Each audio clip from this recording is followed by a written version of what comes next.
വേദിയിലും സദസ്സിലും ഇരിക്കുന്ന പ്രിയപ്പെട്ടവരെ, പുതുപ്പള്ളിയുടെ ചങ്കാണ് ചാണ്ടി എന്നാണ് ഇന്നത്തെ ഇവിടുത്തെ ഈ പ്രോഗ്രാമിൻ്റെ പേര്. പക്ഷേ ഞാൻ പറയും ഉമ്മൻചാണ്ടിയുടെ ചങ്കാണ് പുതുപ്പള്ളി.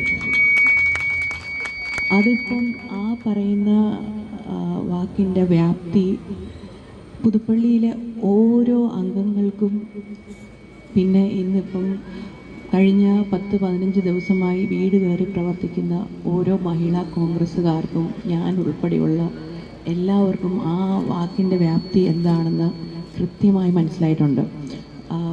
മകളെന്ന നിലയിൽ പോലും ഞങ്ങളുടെ അപ്പനായിരുന്നെങ്കിലും അപ്പ വലിയ വ്യക്തിയായിരുന്നു എന്നറിയാമെങ്കിലും ഇത്രത്തോളം വലുപ്പമുണ്ടെന്ന് ഞങ്ങൾ ഈ വീട് കയറുമ്പോഴാണ് മനസ്സിലാകുന്നത്. അപ്പയെ അംഗമായി സ്വീകരിക്കാത്ത ഒരു കുടുംബമില്ല. എല്ലാ വീട്ടിലും അപ്പ ഒരപ്പനായിരുന്നു, അല്ലെങ്കിൽ സഹോദരനായിരുന്നു. ഒരാൾക്ക് പോലും ഞാൻ ഇത്രയും കഴിഞ്ഞ 10 ദിവസത്തിൽ ഒരു വീട്ടിൽ പോലും എനിക്ക് അപ്പ സഹായിക്കാത്തത്, അല്ലെങ്കിൽ അവരുടെ വീട്ടിലെ ഏതെങ്കിലും ഒരു മെമ്പറിനെ ടച്ച് ചെയ്യാത്തൊരു വീട് കാണാൻ പറ്റിയിട്ടില്ല. അതോടൊപ്പം തന്നെ കഴിഞ്ഞ 53 വർഷം ചെറിയൊരു കാലയളവല്ല.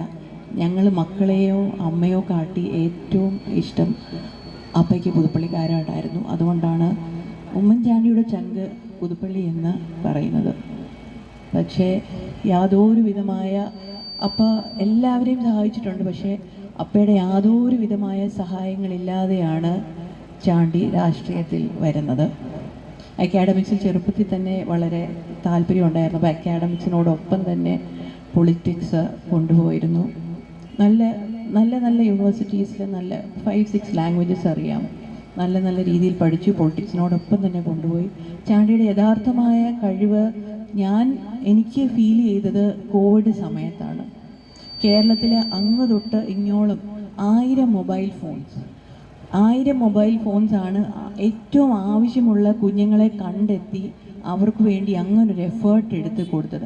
അപ്പോഴാണ് ചാണ്ടിക്ക് ഒരു സൊസൈറ്റിയോടുള്ള ആ ഒരു സോഷ്യൽ കമ്മിറ്റ്മെൻറ്റ്, അവരോടുള്ള പ്രതിബദ്ധത എന്താണ്, അപ്പയുടെ ആ ഒരു സർവീസ് മൈൻഡ് ചാണ്ടിക്ക് ലഭിച്ചിട്ടുണ്ട് എന്ന് മനസ്സിലാക്കാൻ സാധിച്ചത്.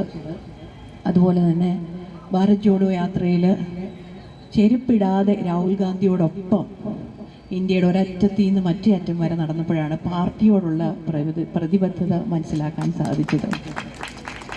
പിന്നെ പേഴ്സണൽ സൈഡ് പറയുവാണെങ്കിൽ അവസാന നിമിഷം വരെ അപ്പയെ ഏറ്റവും നന്നായി നോക്കിയ ഒരു മകനാണ് ചാണ്ടി.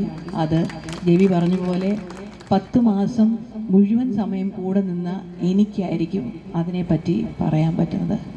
ഇത്രയും ഒക്കെ ക്വാളിറ്റീസ് ഉള്ള ഉമ്മൻചാണ്ടിയുടെ ചങ്കായ പുതുപ്പള്ളിയെ അതുപോലെ തന്നെ കാത്തു സൂക്ഷിക്കാൻ നിങ്ങളെല്ലാവരും വോട്ട് ചെയ്ത് ഏറ്റവും നല്ല ഭൂരിപക്ഷം, അപ്പയ്ക്ക് കിട്ടിയത് 33,000 ഏറ്റവും ഹയസ്റ്റ്.